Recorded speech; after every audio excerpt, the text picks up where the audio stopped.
Hello and welcome to the channel. Today I'm going to be showing you how to edit the Microsoft logo in Photoshop.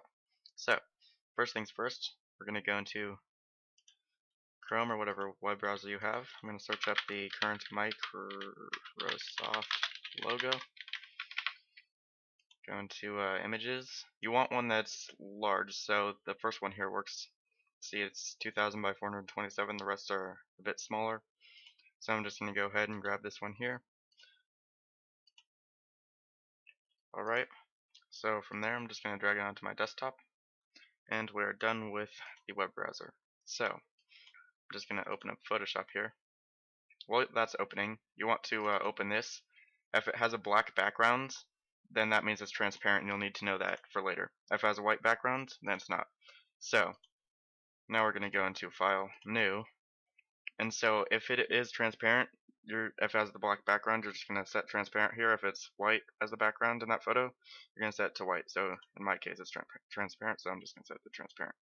So, in width, I'm going to set to something relatively large. I'm going to go 10,000 by 3,500, keeping a general aspect ratio of the current logo we just downloaded. Okay, so just going to do that. You're going to pull your Microsoft logo right into there. And while holding the Shift key, you can just resize it here. Holding the Shift key will make sure it keeps the correct size.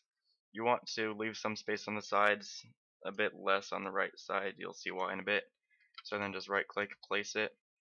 So the first thing I'm going to do is navigate to the pencil tool. I'm just going to rasterize it like so. Just click there and it'll rasterize it. I'll give you the option to. So you want a size that's going to fit in between the gap here pretty well. So for me, 130 worked out. So just experiment a bit. You can right click and make it more, make it less. So like so. Sorry. And I also picked a vibrant red because for this part we're going to make vibrant red windmills right on this logo here. It will improve it greatly. You'll see what I mean. So and while holding the Shift key, you want to make your lines, because that'll mean that your lines are straight. You don't want curvy lines here.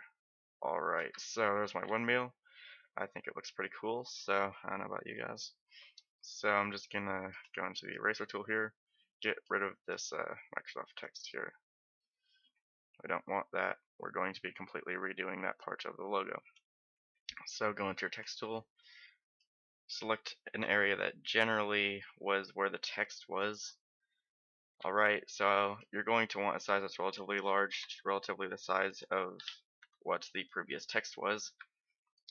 And make sure the font is Sego UI and it is bold, and you want the color of that old logo, which is a dark gray, just about like that.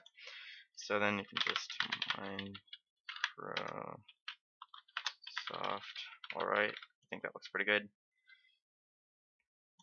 So I just want to, make sure dimensionally it looks alright.